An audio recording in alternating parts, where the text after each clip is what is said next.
he don't got the Boston Celtics head coach Ime Udoka treatment.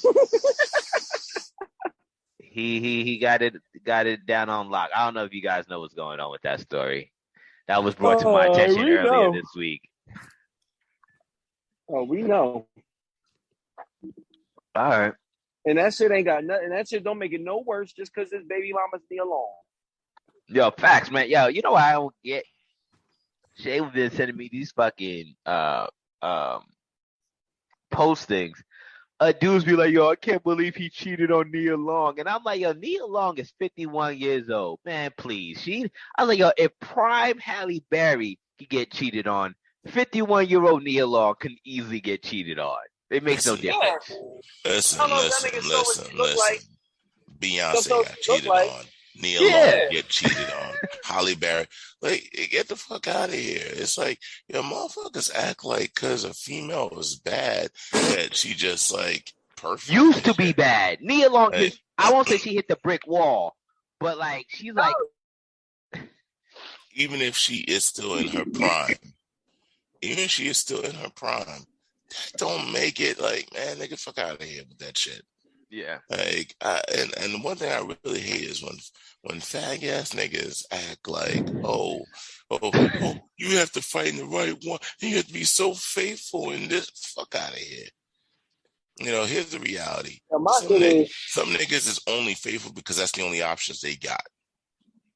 That's the reality. Some niggas is only faithful because that's the only options they got. If nobody trying to fuck them, then that's the reason why they faithful. That's the only reason why. I ain't buying that bullshit of like, oh, you have to find the right one. Fuck out of here. She wasn't looking all that fucking Empire. She's looking old as fucking that shit. Oh, she was in the new series of Empire? Maybe like the last season, I think. Yeah, but they wasn't married, right? No, that's enough. I think they engaged though, bro. I think they engaged though. Yeah, so they wasn't married, right? They engaged. Nah, they wasn't married. No, I think they nah. Nah, if they ain't married, it ain't nothing. Yeah. Sorry, like you know how people like to claim exclusive dating is marriage is date. Like they like to make it synonymous. If it's not a ring, it ain't no thing, sweetie. Sorry. Like, you know what I mean? Yes, wives do get cheated on. Yeah, Beyonce went through that. Beyonce was actually married to Jay-Z at the time. Yeah. That's a little different. Like, she ain't, like, we got a son together. All that lifetime partner. How we going to be lifetime partners when you know I need some pussy? Like, I don't mean to say it so brash, but at the end of the reality. That's exactly, like, that's just reality. I need lifetime sexual consent from someone. Like, the fuck? So I think the rules change. Rules change when you fucking make however much money you make and you on the fucking road all the time. Like, those are facts, yo. Like, those are facts. But at the same time, to play devil's advocate, they're gonna say that, you just gotta find the chick that's understanding of that. Like, yeah, I mean the tough part, the tough part is, I can't even say the tough part, but I guess the variable in this situation is, Nia Long is a prominent figure as well.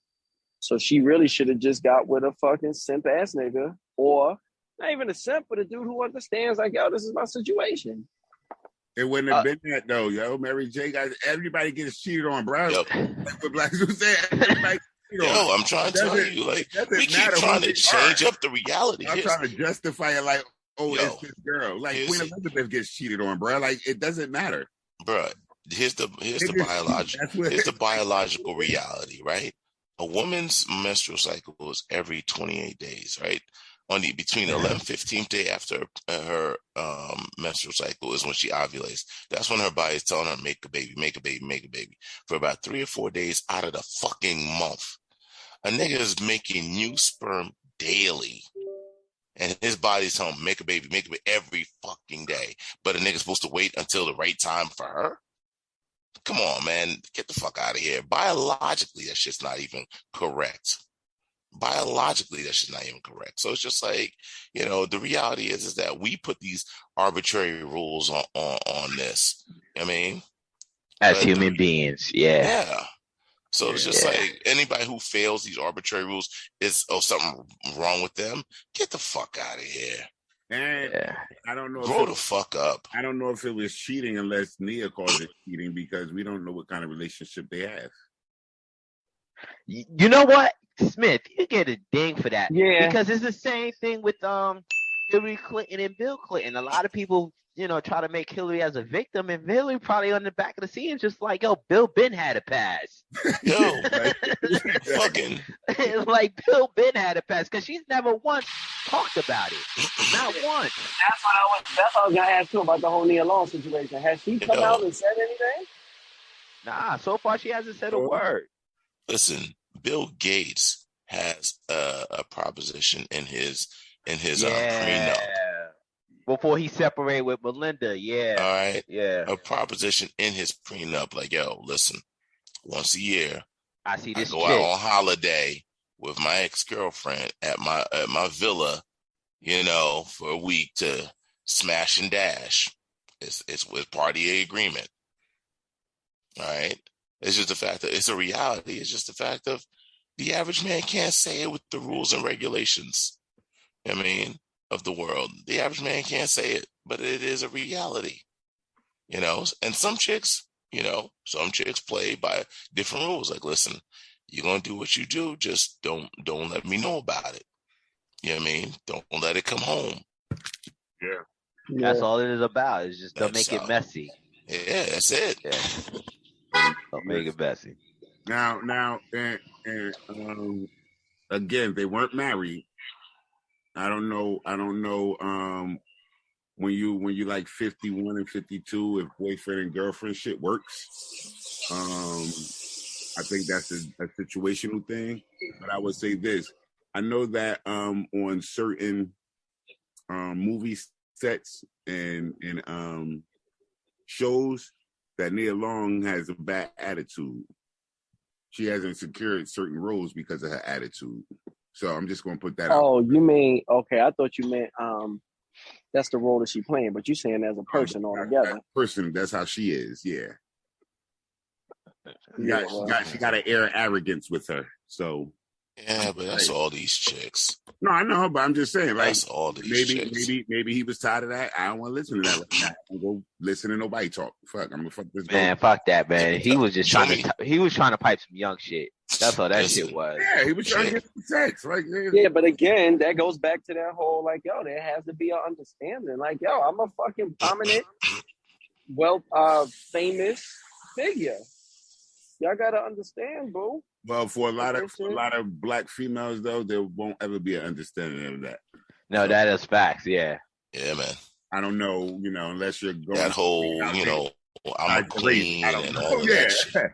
I don't know what you talking about, Harry. Like, for a black woman, it don't fly like that. Maybe that's why they keep getting wings split. It don't fly like that, and then you end up with a fucking white chick. Or if you find a black one that just want to pay to play kind of thing, but yeah, for the most part, I think that's what he should have stuck with. He should have stuck with a pay to play chick outside of work, man. Can I ask you a question? Can I ask you a question real quick? Just as a little off topic, right? Sitting here waiting at the car wash. There ain't nobody fucking servicing my car. 2 other cars been pulled up. Do I say something or do I just fucking sit here and wait?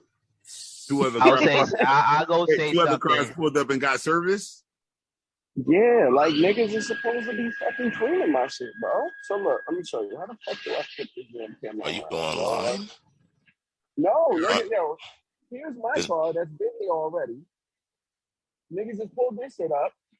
Like, all my doors is open. This whole fucking team right here just moved right over to this car here and is cleaning this shit. Yo, that's because they tired of LeBron barking at him. That's all that shit is. Yo, and they like, oh, that's that nigga that don't tip. That's that nigga nigga that want us to clean the back windshield and the inside. Let me say this though, right? Let me say this. After Schubert, I was on the phone with you, bro. I tipped the last time I was there. This is the fucking service this shit gives me. Bro, I'm fucking with you. I'm fucking with you. Everybody saw your $1.25 tip. All right, everybody saw your It was $1.25. actually $1, nigga. I don't have no loose change. I'm not a Yeah, loose you change made your ass nigga. situation even worse by shortchanging the tip. Yeah, next time fold it up, make it look like it's more at least. No, that's disrespectful. I'm gonna roll that bitch all the way. I'm gonna roll that bitch up tight as hell. Tell them don't unroll it till I pull off. Oh, you put it in their hand. They don't have a bucket. They don't have a little. They do, but you know, I was trying to. My man did a good job. Let me ask you guys a question. Do you wait till one of them see you put that shit in the bucket, or you just Goddamn right, I do. I sure do. I'm like, I'm not dry. Hey, my man, I'm about to put this in here. Everybody look at me. You're gonna notice me put this money in here. I do it when they be like, okay, your car ready. I'm like, oh, word, thank you, my man. Boom, you know, that's how you do it. Yeah. You know, every time I'm gonna have to come back during the week, man. This Yeah, I thought I was the only one that be waiting. Like, yo, y'all see me doing this? Make sure my windows are nice and dry. This chick gotta be new, bro. Oh man, asking her homegirl for help. Yeah. I'm gonna have to come All back. right, fellas, let me get into the news. What you go ahead, Kel? Start getting in cat's ears, and I'll start the news. All right, fellas, it's been a minute. This is from AP News. U.S. adults should get routine anxiety screening, panel says. U.S. doctors should regularly screen all adults under 65 with anxiety, and influential health guidelines group proposed Tuesday. It's the first time in U.S. Preventative Service Task Force has recommended anxiety screening in primary care for adults without symptoms. The proposal is open for public comment until October 17th, but the group usually affirms its draft guidance. The recommendations are based on a review that began before COVID-19 pandemic, evaluating studies showing potential benefits and risks from screening, given reports of a surge of mental health problems linked with the pandemic, isolation, and stress. The guidance is very timely, said Lori Pert, a task force member and co-author. Pert is a psychologist researcher at the University of Massachusetts. And as they say, anxiety disorders are among the most common mental health complaints among 40% of U.S. women at some point in their lives, and more than 1 in 4 men. You might as well say 25%. Perp noted. So, fellas, this coincides with the next story shortly after I get your feedback. So, what do you think? What's going on with our society where we need routine anxiety screening? I think it should be a yearly physical, bro. Should be a yearly physical. That should be part of your yearly physical. Not saying that the same doctor does it, but you should have that shit done yearly. If niggas is gonna put a focus on social emotional learning in schools and what was they pushing in the NBA? Same thing, you know, mental health and all of that. Like, nigga, just make that a part of your fucking yearly physical. Well, I'm all for it. Okay. Not make it mandatory. You know, we're not gonna make it mandatory, but you know, off of that, at least, you know, make it known, like, hey, you know, we do this as well, or this is something you should do as well. Well, I don't like that. I don't like the idea because it sounds like you want to pump more drugs into more Americans. Smith, I can't stand you because that was my talking point. Go ahead, bro. Yeah, based off of that solely. If this anxiety screening just has something to do with this, I guess, I don't know, more questionnaire. But if it's something where, you know, you got this issue, so let me give you Ritalin and Ditalin and Fitalin. Let me give you all these other pills to mask the feelings that you're having. I don't think that's I don't like it. That's how we got fucked up with the opioids. Now you're going to come up with some kind of anxiety drug to give to motherfuckers? Nah, we good. We good. Actually, Smith hit my last point. My first point is it's fucking life. That's why I get tired of. I'm tired of fucking Americans bitching and moaning. Oh, I'm stressed. Oh, I'm exhausted. That's life, bitch. Like, most of you motherfuckers live in a house, 40, 50, 10 generations ago, you'd been living in the fucking woods worried about the lions trying to eat your ass. The fuck are you talking about right now? Oh, I'm so stressed. I'm so stressed. Like, grow the fuck up, Point number 2, the fact of 40% of women are stressed the fuck out. while 25% of men are stressed the fuck out, goes to point out the sexual reality is that men handle stress better than women because we built for it. All right. You know, they say stress is built for shoulders, not for hips. You know what I mean?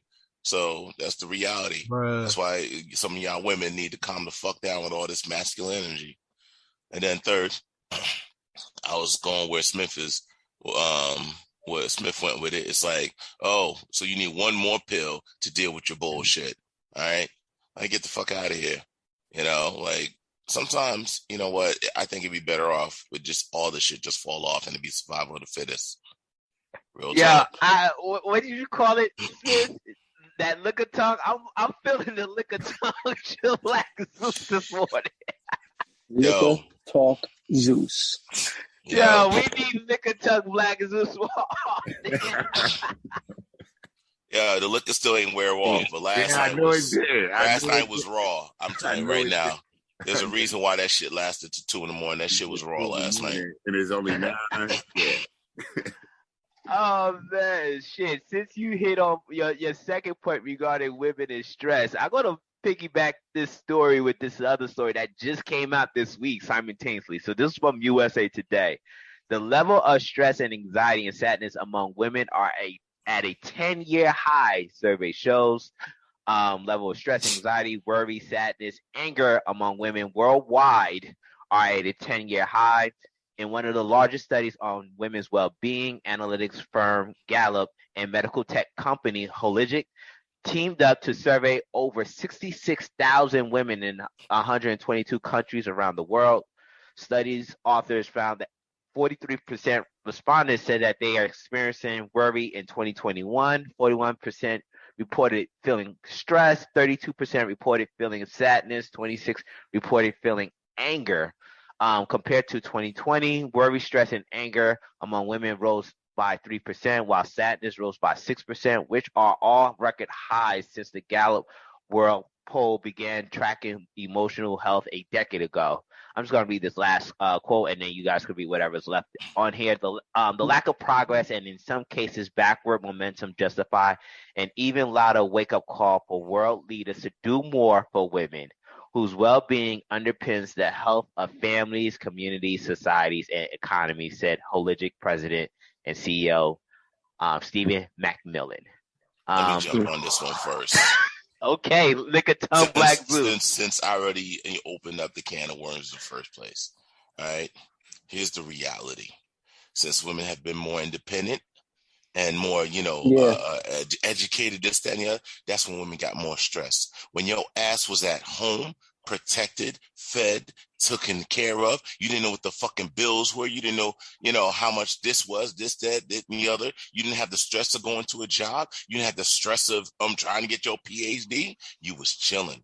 You was living your best life. You was, cackling and gossiping with the other housewives on the block and shit. You was playing with your kids, spending time with your kids. All of those blessings that you had because a man was going out there busting his ass to pay all the goddamn bill. You damn right. I'm going to call it what it is. Blessings, bitch, because you went from living at your mama and papa's house to getting married and a man putting another house around you. Now I'm independent. I'm educated. I'm this, that, and the other. Well, bitch, now you competing out here in the field with the other dudes.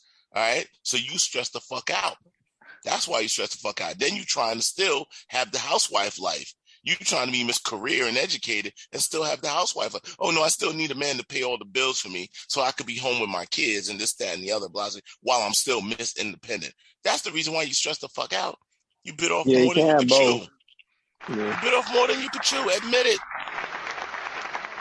I had to get this dude around the I just don't get I don't get like that whole ambiguity of like chicks wanting to be, independent and like careers and all that shit, when at the crux of all of it, if they were given the opportunity to be sat down and taken care of, they will fucking jump at that shit.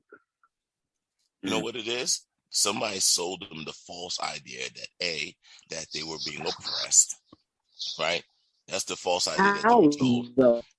Because, you're at home cooking and cleaning for this man. you're depending on this man. Yeah, but it's not though. But they never said to themselves, this man is busting his ass to provide for you. Like they never said that shit. They never looked at it like that. It's like, oh, you cooking and cleaning for this man, and you relying on this man, and so this man is not expecting anything in return. It's not a symbiotic relationship. Do you think it's just that though? Do you think it's just that though? Do you think that they just got to the point where they feeling like, yo, this shit just isn't fulfilling enough? Like, oh, fuck, I'm doing it. You know what I mean? But here's the thing: I can understand where it can maybe not be fulfilling, but the reality is, I'd say maybe 20% of chicks are truly career chicks. All right, are truly career chicks, meaning the fact of they are the ones that would not give a fuck if they never had a kid, didn't have the housewife life or a man to take care of them, this, that, and the other. I say about 20% of chicks are that chick. All right. And half of that 20% are lesbians. And I'm gonna put it out. What percentage of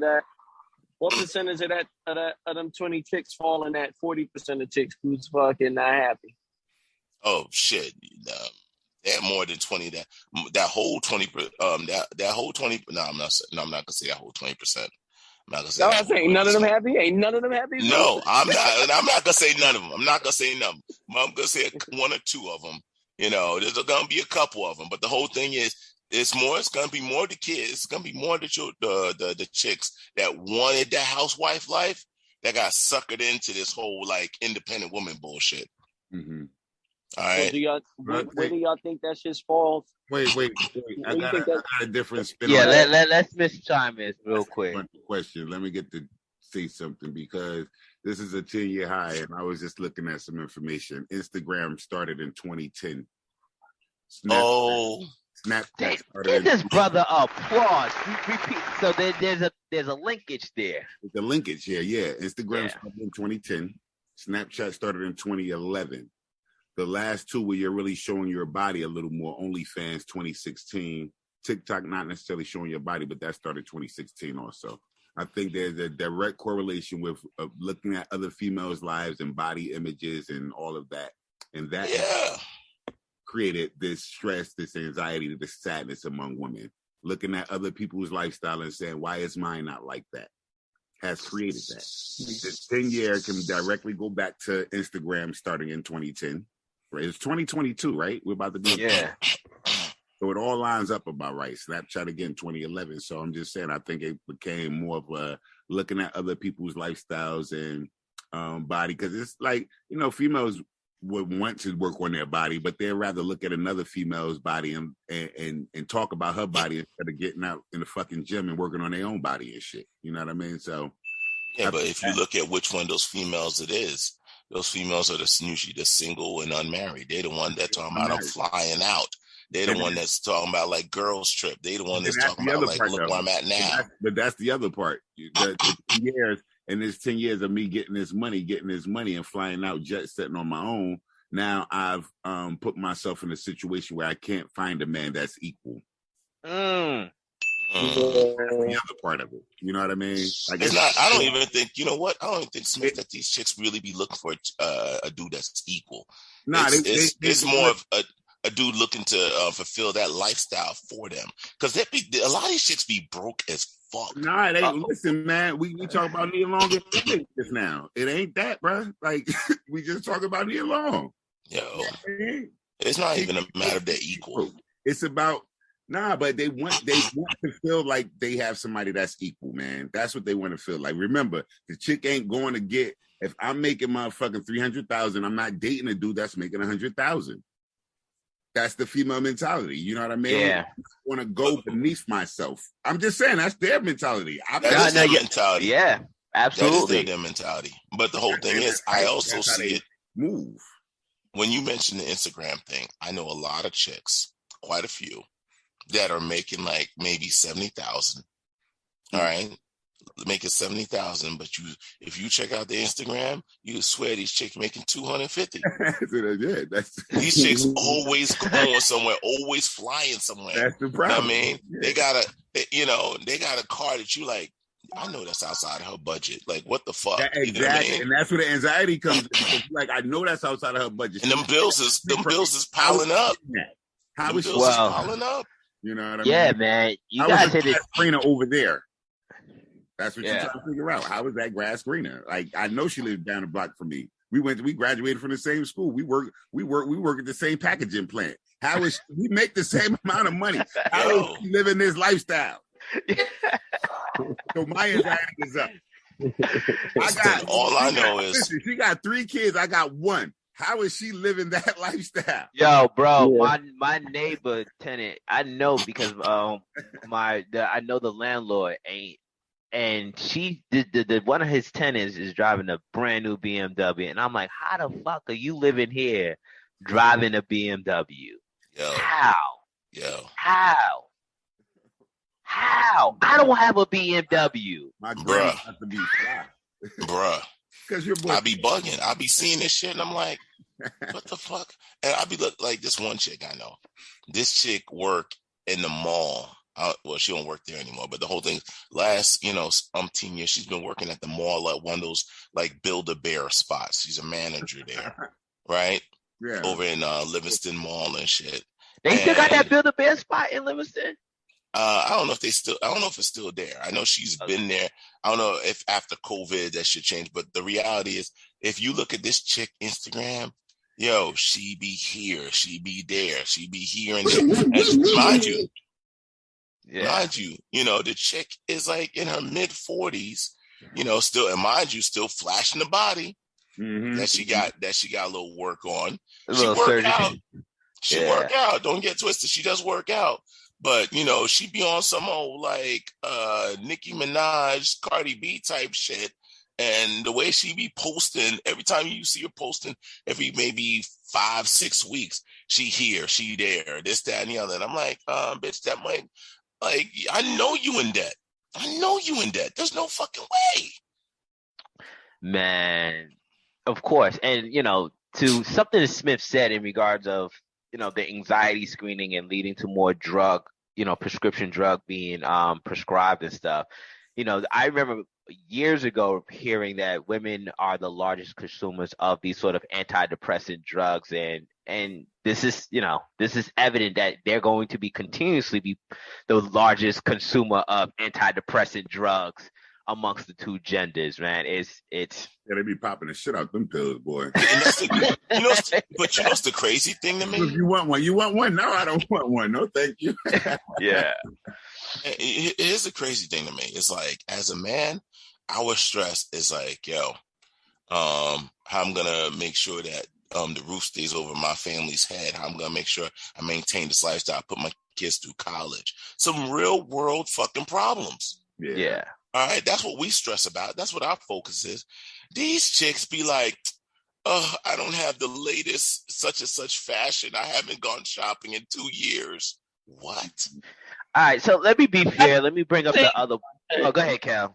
I was gonna say, I don't even know like if stress in a lot of those situations is the right word. I think that shit is more like depression type of deal. To depression?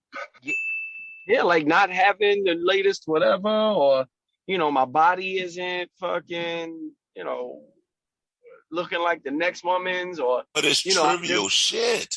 Yeah. But the depression. No, there's no fighting that. The sadness they talking about though. There's stress, anxiety, and sadness. Yeah.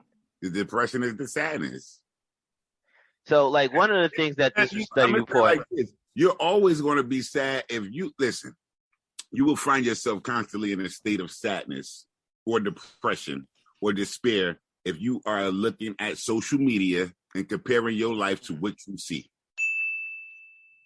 You will always feel a state of stress, anxiety, and sadness or depression if you are on social media and comparing your life to what you see. That shit is like comparing your life to a movie, motherfucker. Don't do it. Yeah, facts. Like, while YouTube is considered social media, I grew up watching Richie Rich. I remember that. Yeah. So I'm gonna just leave it there. Like I was comparing my life to Richie Rich. No.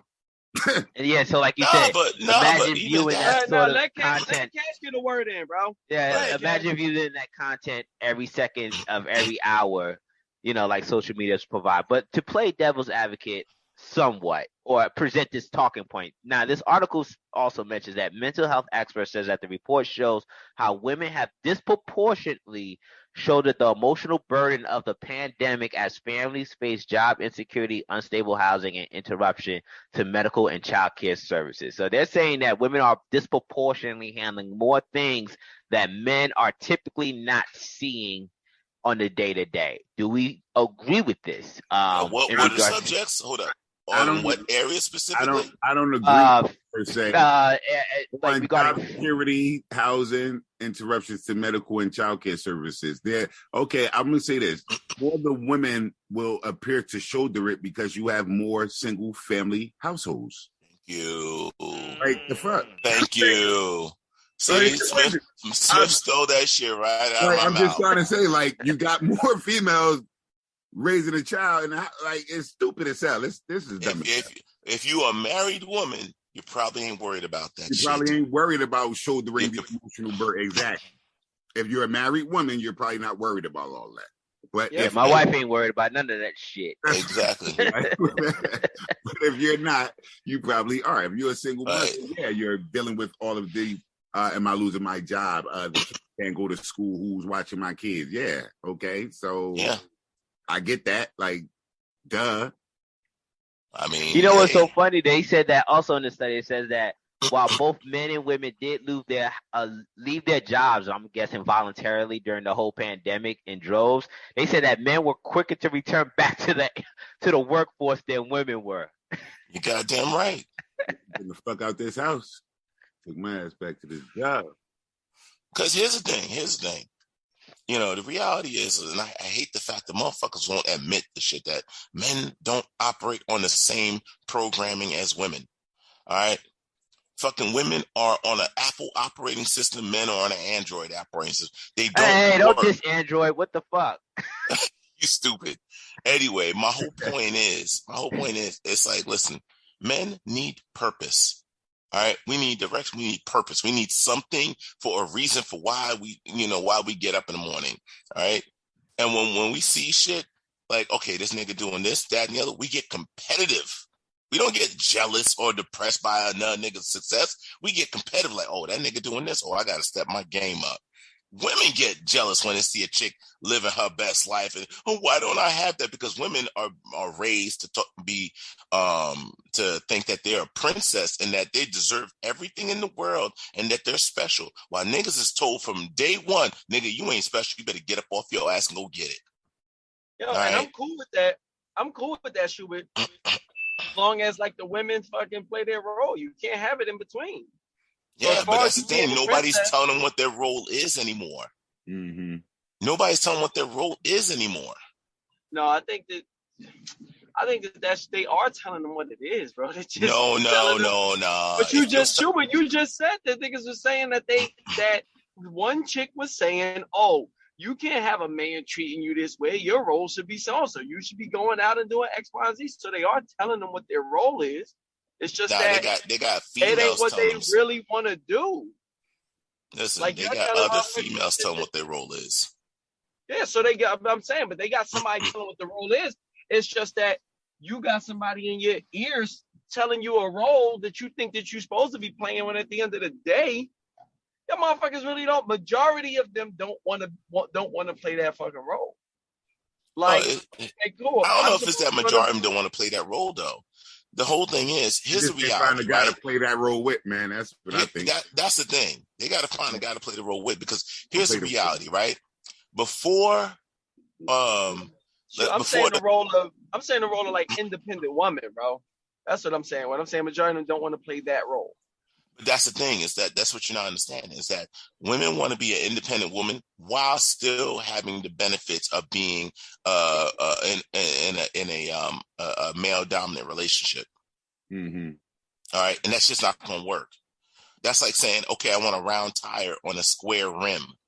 That shit doesn't work, homeboy. So when you're saying that they saying, oh, you're a princess, you can get whatever you want, you're saying you can be the businesswoman and have the fucking man too, who's gonna take care of you, and there you like go. that's what you. There you go. Yeah. That they don't understand. Like, listen, you cannot put a square peg in a round hole. That's not how that shit works. That's not how that shit works. But somebody keeps telling them, like, yeah, you could do it, and it's usually other women that are fucking delusional. You have yet to see anybody do that shit. If there is somebody that does it, it's like that 1% like on a level, on some Beyonce shit, on some Remy Ma shit, or on some high level shit where it's just like it doesn't even fucking matter. Yeah, well, that goes back to your other point. But even then, you still see them getting cheated on. Yeah, that goes back to your other point, though. You're saying it's like 20% of the women who can successfully do that shit. Pull that shit off. Yeah. Because I think I know personally, I know one who's very successful, but then, I mean, her husband makes more money than she does, and she's definitely a boss outside of the house. But when she comes back in, you know, it's like, yo, I know my. Let me put on this apron. Submissive. Man, yeah, that's just a fucking unicorn. And that's, I know one. That's what exactly, cause that's just such a unicorn, man. It is what it is. All right, but that's the thing. It goes right back to that first question. You know, Cash asked me before we started this about like, yo, how you able to do X, Y, and Z? Because we know the rules. Yeah. Well, unfortunately, those rules don't apply in every household. All right, next story. We're gonna talk some immigration stuff. So, I don't know if you guys been keeping up with a lot of what's been happening with Governor Ron DeSantis. You got Governor of Texas, Greg Abbott. You have mayors in these red states where they are busing migrants to other states. Sanctuary states and sanctuary cities. So this one's from the New York Post. As a result of the surge in migrants, Adams is asking the feds for $500 million over border crisis in New York City, but won't tell President Biden to end the surge. Mayor Eric Adams is desperately seeking at least $500 million in federal funding to deal with the flood of migrants into the Big Apple, leading bipartisan critics to question why he doesn't demand President Biden to stop the flow from Mexico. City Hall privately asked the White House for an emergency cash midway through the summer, saying it will cover just 1 year's worth of spending on the migrants who Adams has said are straining the city's shelter system to its breaking point. More than 13,600 asylum-seeking migrants have arrived in New York City since the spring, according to the city's latest official estimate. Discussion over the request, which followed an initial public appeal by Adams in July, have continued since then, but the Biden administration hasn't given cities officials a firm answer, according to multiple sources. The money will in part pay for $15 million in a month cost of operating a new tent city in the Bronx that is set to open soon in the parking lot of Orchard Beach Parking. So respond to that, and I'm going to play something that Ron DeSantis said earlier regarding the controversy of him migrating migrants in other jurisdiction locations. But what do we think of what Adams is requesting? What do we think of the migrant situation? And then we'll get into some audio. Can I just get what? I just clarity. Is he moving them? They're moving them to different states because the current state is like overpopulated? No, they're moving them to different states because they don't want fucking Mexicans in there. They don't want any. No. Let's not get it twisted. No, let's not get it. Let's not get it twisted. Okay, they don't want any migrants. They don't want any migrants in their area. No. Listen, the question that Henry's asking is there room in their states? They have more than enough room in their states. Okay. But they're not sanctuary states, and they're saying since your ass is a sanctuary state, you're going to take a motherfucker. We don't want it. They don't want the motherfucking migrants in their state. Got it. That's the end goal. They don't want them there. And they're saying, you're a sanctuary state, we're going to bus fly and ship them to you. Here's the thing. This is what I was going to say about this, though. The problem with this is that the administration needs to stop the migrants from coming in right now. The situation. My bad. much. The situation is becoming too much. You have literally you have these Republican governors playing political games, political chess with people's lives. That first of all, the getting on a plane was unprecedented because they don't put migrants on a plane; they only bust them. So this motherfucker took it another step farther when he sent people to Martha's Vineyard, which, you know, if you know about Martha's Vineyard, that's a very small fucking island. You can't really put more people in that shit. But this is the problem that I see. I was following this, and the people of New York, the homeless people in the shelters who are now being displaced out of the shelters, who've been there for years, they're starting to fight in these shelters. Now you have these migrants versus the homeland people, basically. They're fighting now, and it's becoming very violent because the people that's been here are saying, well, damn, y'all building shit for them. Y'all giving them shit, and we've been here, and we haven't gotten any fucking help or assistance. This is bullshit. They need to stop the flow of the migrants coming into America right now. Like, that's what I believe. I'm going to stop there so somebody can chime in. I'll come back. I'm simply going to say the fact of it's easy to paint this as some sort of racism or some sort of nationalism or xenophobia. Or it's just like, motherfucking Republicans have been telling you motherfuckers this for forever. There's only 12 slices of bread in the pack. We already got 30 people in the room, and you're letting 40 more come in illegally. What the fuck do you expect to happen? And the whole thing is that, I think Texas was brilliant by saying, you know what? All right, liberals, y'all want all because the whole thing is liberals weren't dealing with the problem directly. They weren't dealing with the problem directly. Now they got to deal with the problem directly. Now you see the bullshit. Now it's like, we don't have the room for. Whoa, hold up. How about when we said that there isn't enough room, there isn't enough space, there isn't enough funding, there isn't enough. So then when they say, okay, we're gonna send migrants to one of the richest fucking places, the motherfuckers deported them in 2 days. Mm-hmm. I'm sorry, I don't have enough room in my 10-bedroom mansion for you migrants. For 50 of them, not 500, not 100, 50. 50. They couldn't cover 50. As rich as those motherfuckers are in Martha Vineyard, I think this shit is fucking hysterical. But they didn't show the hypocrisy of it. They don't have the infrastructure in Martha's Vineyard, though. They didn't have the infra. Look, they didn't have. They don't have it anywhere else. They don't have it anywhere else. And I want. No, they do have it everywhere else. Hold up. No, they don't. You got something to chime in? I want to play something from Governor Ron DeSantis. They get 1,000 people coming in daily. Yeah, I know. That's why go ahead. They need to close that shit, bro. Like, Go ahead. This is from Ron DeSantis. You got to come in legally. I don't know what the fuck. Like, first, what is your response to that? And second, is there a second migrant flight going from Texas to Delaware right now? So when Biden is flying these people all over the fruited plain in the middle of the night, I didn't hear a peep out of those people. Okay? I didn't hear a peep. You hear something?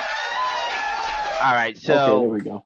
Yeah. So I'm going to play it back. So basically, someone asked about the dust up in which he flew 50 migrants to Martha's Vineyard, and he responded saying that Biden's been flying these migrants across various states in the middle of the night, and there's actual footages of this, and people don't know that the Biden administration has been doing this and busting them in the middle of the night. Hear a peep out of those people.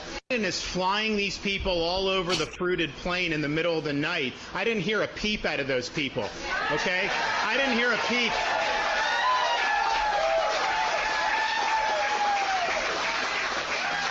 I haven't heard a peep about all the people that have been told by Biden you can just come in, and they're being abused by the cartels, they're drowning in the Rio Grande. You had 50 that died in some shed in Texas. I heard no outrage about any of that.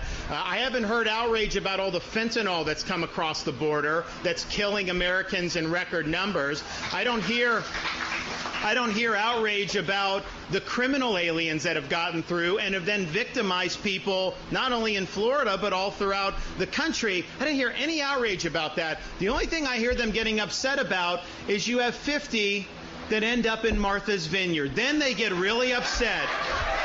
And I'm sorry.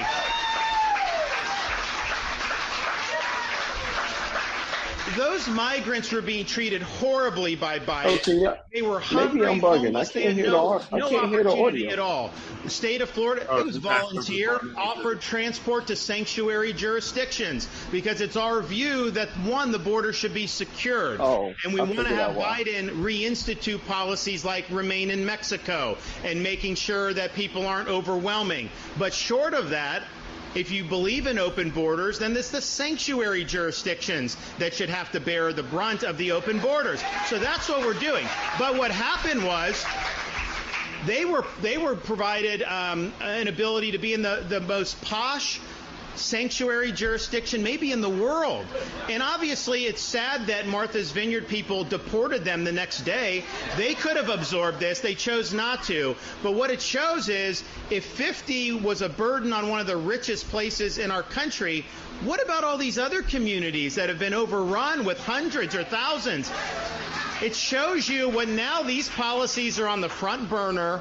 People need to be talking about. Biden can't defend his policies of open borders. It's doing huge damage to our country. It's costing a lot of money. It's costing lives with the drugs that are pouring across. And so the question is why are you supporting Biden's policies? Why don't you step up and tell him you're failing and let's do it differently? Because you know what? He inherited a border that wasn't like this. He has created the crisis. But now at least we know nobody can deny that there's a crisis. Everybody now knows, and it was only because you had to have the elite who want to have the cost on everybody else, and they don't want to have to shoulder that. That's the only reason now people are talking about this. All right, so that's Governor Ron DeSantis this week. It's been that really good. But I want to say this before you show that other one. The problem with him sending the migrants to Martha's Vineyard was that he just sent them there. So I hear him. He didn't. They signed a waiver. Hold up. No, listen to what I'm saying. Martha's Vineyard was never aware that these migrants were coming.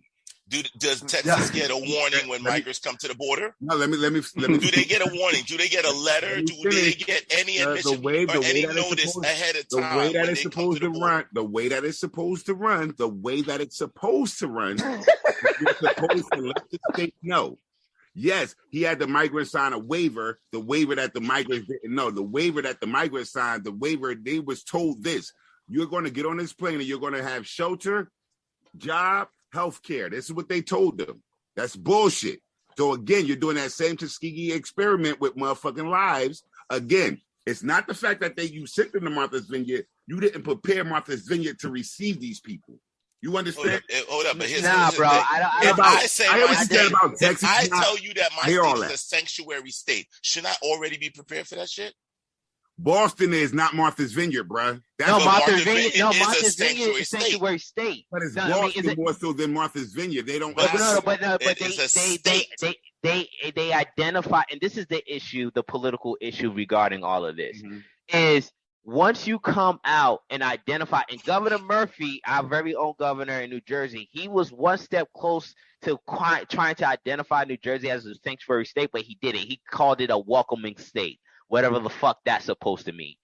Once you identify yourself as a sanctuary city or sanctuary state, the burden now is on you to be prepared to take on anyone that comes into your jurisdiction, your city, your county, or your state. That's by on you means. Because by any means, because now what you have done is you have now put the pressure on the people who are on they call them border towns, the border towns that are on the crisis of this situation, having to deal with the brunt of all of these overflowing migrants coming over the border, and now it's like they're not prepared for that. They're not prepared for the thousands, as Schubert said, the thousands of people that come in daily, and they don't have the structure to even accommodate for the thousands of children, grown men and women that come in daily. So when you say that you're a sanctuary city or you're a sanctuary state, you should be the first one having buses and planes and all whatever fucking means of transportation ready to have these people to come to your sanctuary state, your sanctuary city, your sanctuary jurisdiction. We are a sanctuary state too as of March 2021. Oh, really? Okay. So New Jersey, That's shitty. prepare for your migrants to be coming. Hey, hey. They won't That, come to New Jersey unless Adams send them over here. Well, Yeah, New just York City. make sure they write the letter first. cross the bridge. Yeah, Well, they New York, come unless New, Adams send them because New York is a bigger market to make a bigger splash. That's why they'll keep sending them to New York. They won't send. New Jersey is the understudy. We're the little baby brothers. So well, unless, Mayor, you unless remember, guys, with Bloomberg was doing, not Bloomberg, was the last motherfucker where they was Mayor De Blasio. busting their homeless people over here. So I was just about to say that Mayor De Blasio was shipping homeless people into New Jersey. So it's just like, so it'll be like that, but it won't come from DeSantis. yeah. So New Jersey, get ready. So I again, just said, like I yeah, said, go ahead, if you only got 12 slices of bread, you only got 12 slices of bread here in America, and we already got 20 some odd people in the room, and you just want to keep letting more people in the room. You got to stop.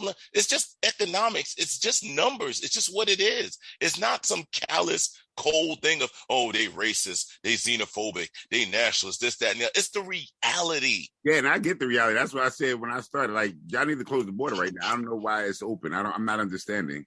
That shit should have been closed long time ago. Like, not for nothing, you're talking about $500 million for this. You just sent Ukraine another like $800 million. Like, yo, where's this, bruh? I saw one of the things you had up there, Cash. What's that? It's crazy. That motherfucker really gonna need $3 million to be able to fucking retire, bro. Because there's not the money in America is gonna be worthless, bro. Yeah. Like, spending all this money, we don't have it like that. Yeah, and you know what's so funny? Like, I just come across an interview with a teacher that's in Texas. I won't play it for the sake of time, but she was talking about how, I know here in New Jersey we complain about how overcrowded and how overflowing our education system here. It's 10 times worse in Texas, bro. Yeah. Like that, because of this whole migrant situation. Because a lot of them are seeking asylum, and I think when you're seeking asylum, you can't be deported back. So you got damn near 1 million people in this country seeking asylum, and a lot of them are in states like Texas. A lot of them are in states like Florida. So now, just like, yo. And then there's not a lot of ESL teachers in America. Exactly. There's not a lot of ESL teachers in America. So these governors and these mayors of these red states are saying, like, look, we're in the forefront, and Schumer knows how it is, being he served.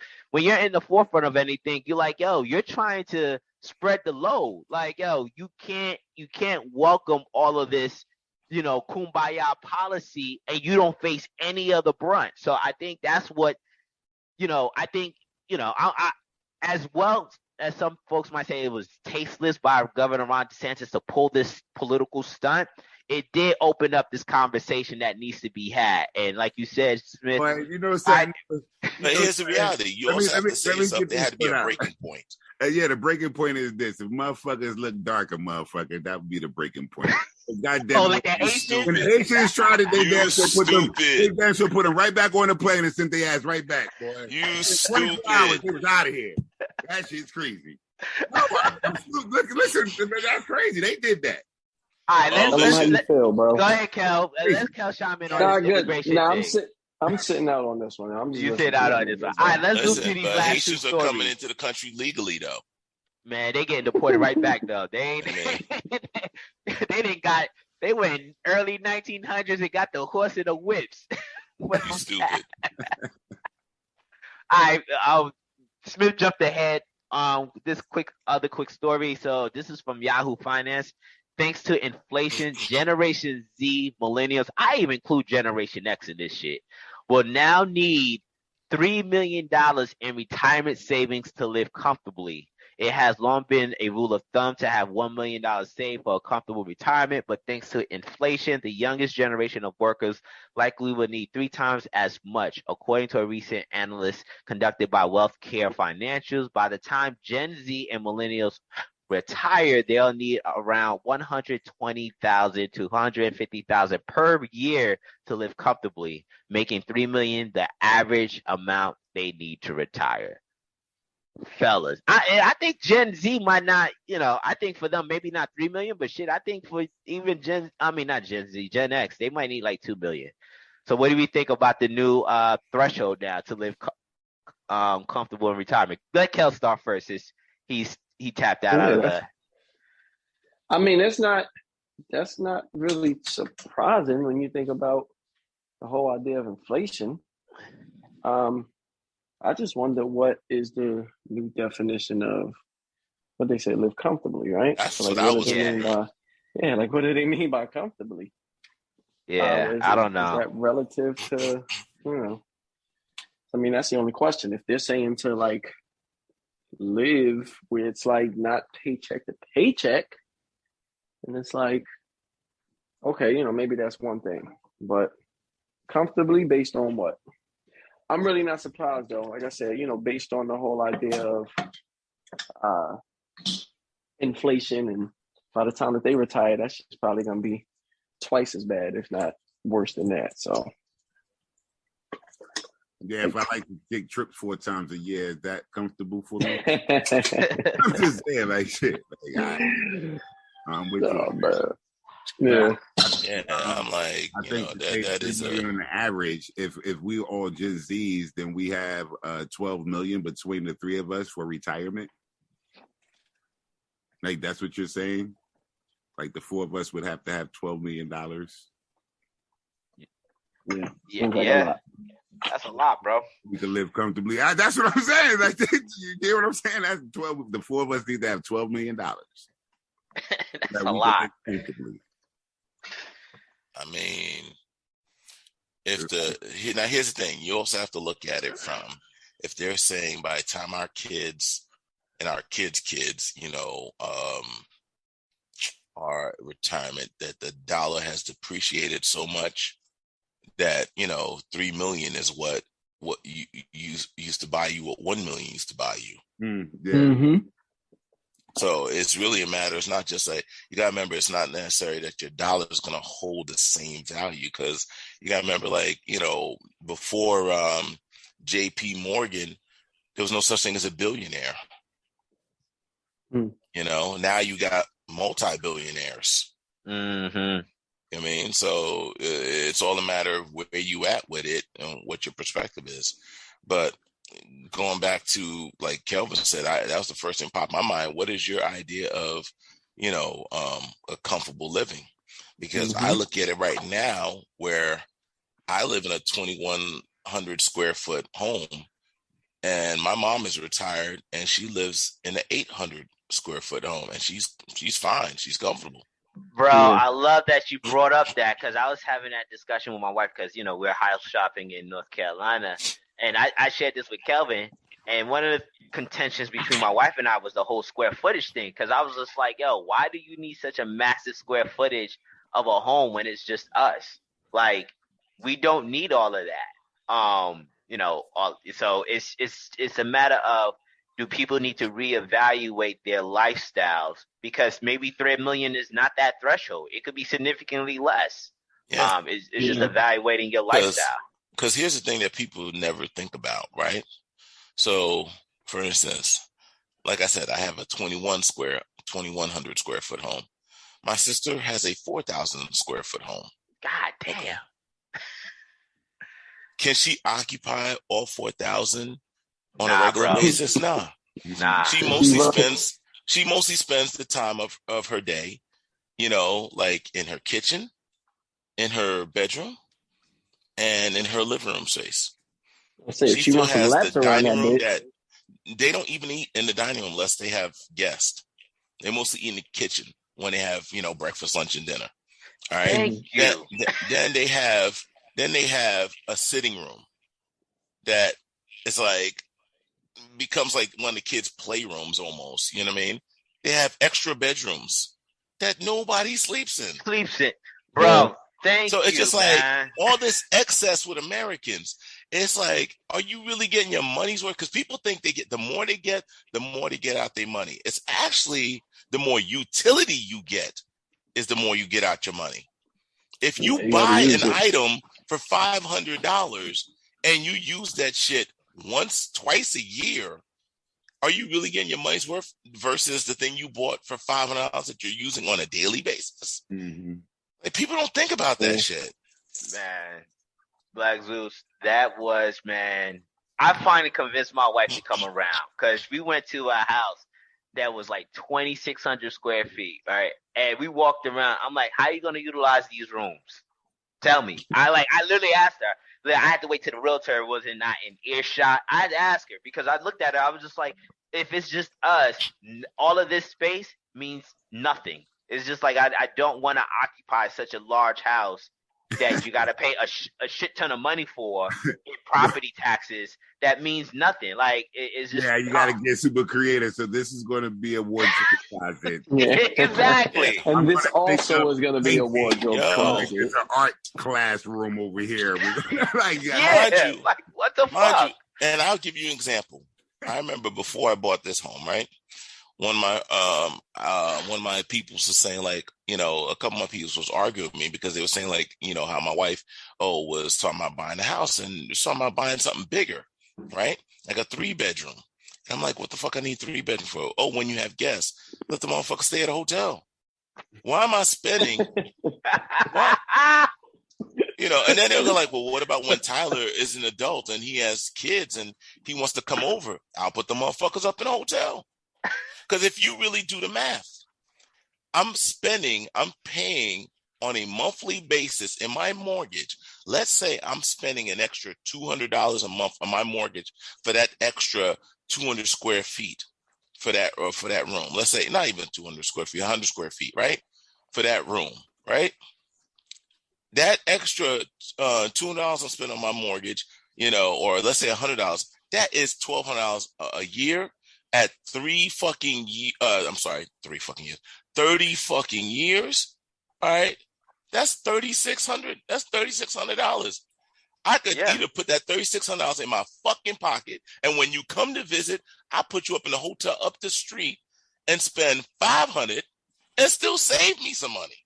Black Zeus, I love you, bro. Because like, that's the shit don't same make shit. sense. I was saying the same exact shit. It's just like you're paying for the extra square footage. You're not necessarily occupying that space on a routinely basis. This shit didn't make any goddamn sense. Like, so we settled for a house where we about to put her up on a ranch, and she came around to it. She was just like, yo, how often are you anticipating guests to come over?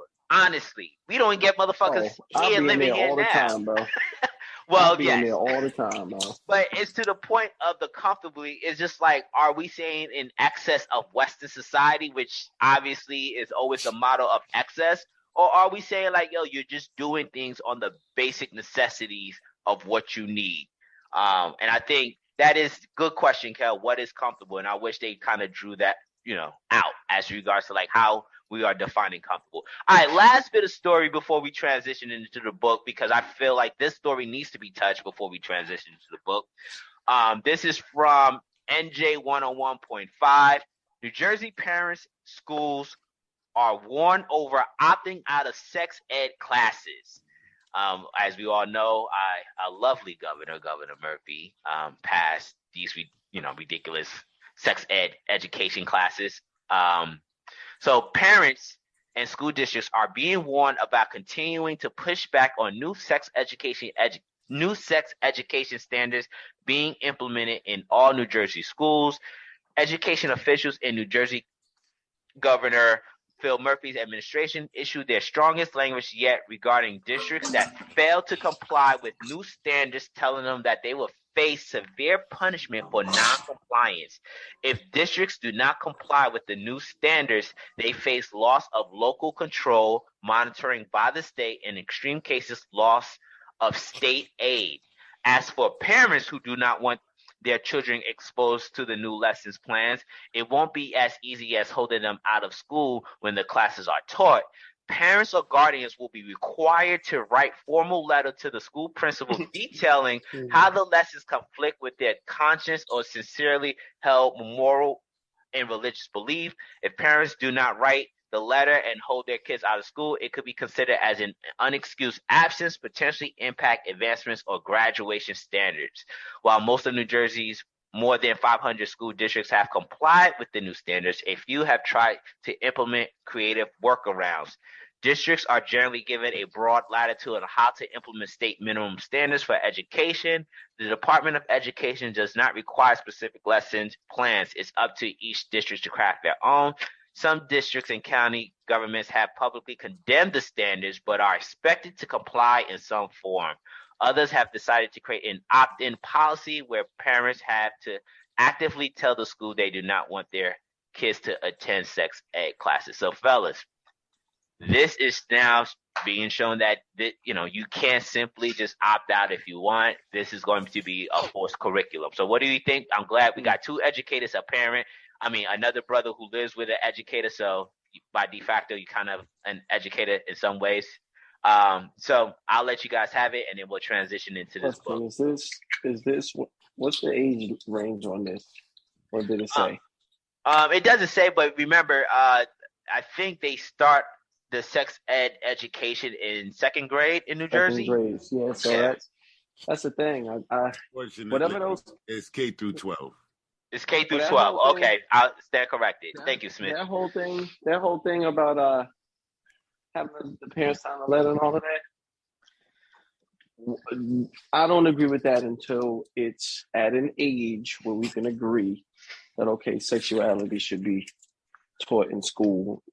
Like sex ed type of sexuality. So I don't think that there's a place for it really outside of sex ed class, like at all. So I'm all, I'm not for that. Period. I think that them, high school maybe, should be when they should start learning about it as a freshman. But I'm okay with the parents having to write whatever letter if they're saying that this is part of the new curriculum, but only once the kids get to whatever age. Outside of that, it should be optional for the kids to learn or to not learn. I agree, brother. I agree. Yeah, when they say stuff like 8th graders, for example, are now expected to know definitions of vaginal, oral, and anal sex. Whereas, repeat that again. Repeat that again. 8th graders, for example, are now expected to know definitions of vaginal, oral, and anal sex. Whereas earlier standards limited discussion to broader topics like sexual attraction, contraception, and pregnancy. 5th graders are expected to know the connection between sexual intercourse and human reproduction, whereas earlier standards discuss puberty. What's the science or the reasoning behind when that? is this kicking? When this was kicking? The reasoning behind that is we have some disgusting ass people who make the policies for children. That's the message behind this, Henry. We have some disgusting ass older fucking people that make these decisions for kids because they want to prey on them and they want to motherfucking start exposing them earlier. That's what it is. Like, I think it's just fact that you have people that don't have kids that make these fucking policies. All right. That part too, yeah. All right. Because if you have a child, I can't comprehend how if you have a child and see the innocence of a child and the naivety of a child that you would think, oh yeah, they're ready for this.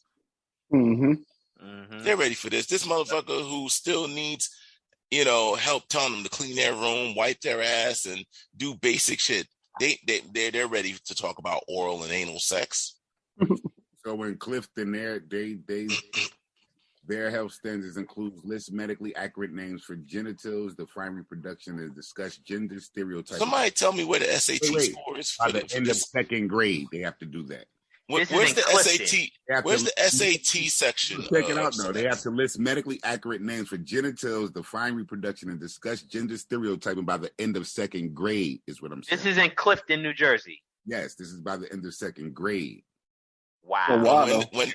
When did this take effect? Explain the difference between sexual orientation and gender identity, and the connection between sexual intercourse and human reproduction by the end of 5th grade. This really started this school year. Which is a vaginal it started this school year. It started the school year. And this is across the board? Bro, we've been talking about it for a good year, some change now. No, I know. I'm trying to figure out where exactly. Class this year. I'm trying to figure out where exactly are they pushing this into in a day where the kid has social studies, science, math, literacy, Spanish, gym. Where exactly are they squeezing this into? No, health. Health. Mm-hmm. You take gym and you take health, and this is going to be health. Health is no longer how you need to stay healthy. Health is now how you need to suck dick. Damn, son. I was saying that shit funny, but I'm not saying that. I know, bro. Yo, but it's, even it's, when, it's the but here's my delivery. thing. At my daughter's Even when they we telling talk me about I health, think I took a picture of it. They telling me what they're about to be teaching my daughter as far as sexuality, and I'm like, but they're not pushing like what Clifton is pushing, and that's the other part. So each district gets to set up how they want to do it. That's bullshit. Yeah, that's bullshit. Like I don't know who taught you about anal sex. But I'm almost certain you wasn't taught in school. Well, if you're Christian or Catholic, that's against anal sex is against your religion to begin with. So being now sodomized and about shit. anal sex, but it's against my religion. But if I pulled out a class, it fucks up my graduation standard. I'm trying to figure this out. Oh, you gotta write the letter. Why are you trying to push this on to people? That shit's sick, bruh. That shit. Like my whole thing is, I was, when we were coming up, it was simply understanding the reproductive organs and how babies are made. That was it. It was simple, straight and to the point. It was basic science. Now it's like now we're pushing all it. Like, really? See, I went to Benedict, so we didn't have sex ed, so none of that apply. I don't think that's gonna apply. See, the fucked up thing about this is like to what Smith was pointing out in this article, like, the districts that don't comply, they're gonna lose quite possibly state aid. That's fucked up, or local control monitoring by the state. Like, and then you're talking about for the parents, if they don't write this formal letter, the kids might have absence issues and graduation issues. It's like, what is the like? It feels sick and demented. Like, what is really going on behind it? Like the fact that this is only that's what I'm saying. This is even more weight. It feels like the fact, it's like I want to see the said, statistics on students in, let's say, New Jersey. I want to see statistics on how they're doing in math, reading, writing. In the basic thing. Like, and I want to go to Murphy and say, like, so let me get straight. This place of education where you have motherfuckers in high school reading on a 5th grade level. Mm-hmm. Your priority is anal sex? Yes. Anal sex. Well, which one is more fun, bro? Reading or anal sex? Listen, Kel, what you do after dark is none of my business. All right. Well, I feel like that story was a perfect segue to our conclusion. I will hope is our conclusion of this book. What is a woman? A one man's journey to the question of a generation. So Matt Walsh definitely touched on the education system and how they're complicit in this.